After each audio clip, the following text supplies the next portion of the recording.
Lokacin da nake bodin ta mata, bayan na fara jin ciwon kai a lokacin da ake night prep sai na je gidan Malam Idi domin na karɓo maganin.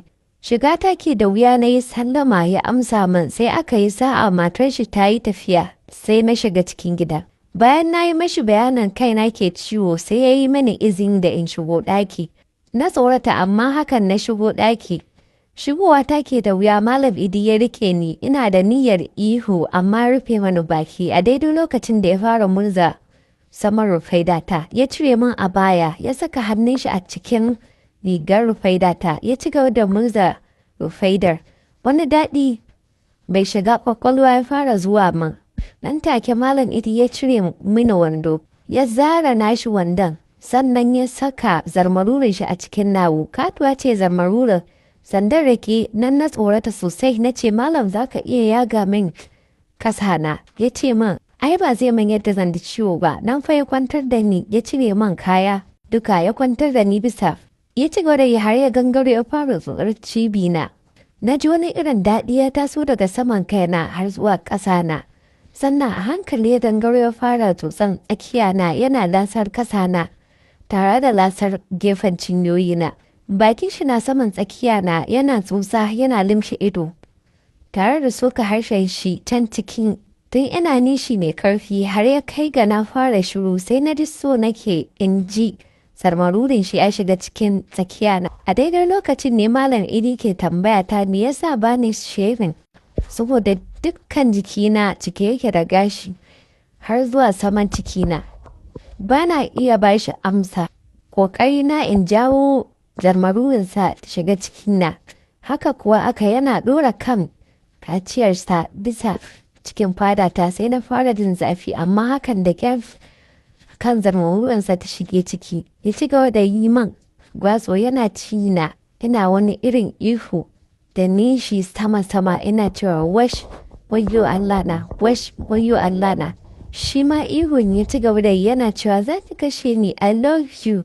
Ni kam kira nake Malam Idi ka ƙara yi na rike kukun shi gam sannan ya ƙara tura a can ciki ya fiddo ya ƙara tura ya zare.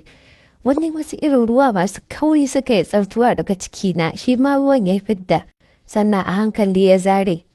Ya jawo ni ya tada na sayi ya kwantar da ni bisa katifarsa sannan ya ɗan leƙa ta windo ya tabbatar da cewa babu wanda ta shigo cikin ɗakin sannan ya dawo ya kama ni ya maida min kayana.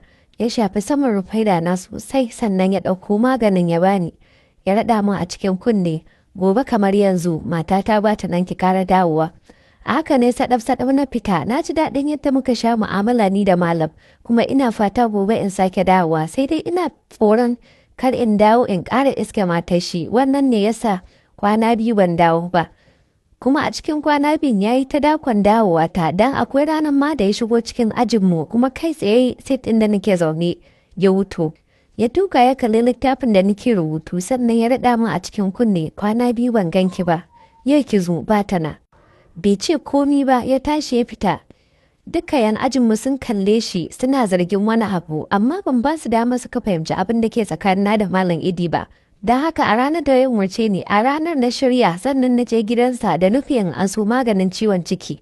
Ne sallama karo na farko na ji shiru ne sallama karo na biyu na ɗauka ma nan zan juya kenan na ji mocinsa ya ɗan leko sannan ya ce in shigo na lallaba na shigo ɗakin na tabbatar lokacin da na shiga babu wanda ya ganni sannan na fada cikin ɗakinsa na shige kuryar na kwanta ne shame-shame bisa gado ina jiran ya shigo sannan ya cire wandonsa ya ƙara yi min abin da ya yi min wancan kara. Wannan gajeren labari ne, za mu ci gaba. Kar ku manta, ku yi mana subscribing, ku yi liking, ku yi comment, ku yi sharing, sannan ku latsa alamar kararrawa domin samun sabbin shirye-shiryenmu da zaran mun ɗaura. Ni dai ce wannan kan danta ku. Ed Kasalsin, wadda nake karanto muku ƙananan labarai da dogayen labarai a wannan tasha tamu ta YouTube channel mai suna Voice of Hausa. Ku kasance da mu, za mu ci da kawo muku wannan labari mai nishaɗantarwa da faɗakarwa sannan mai motsa tunaninku.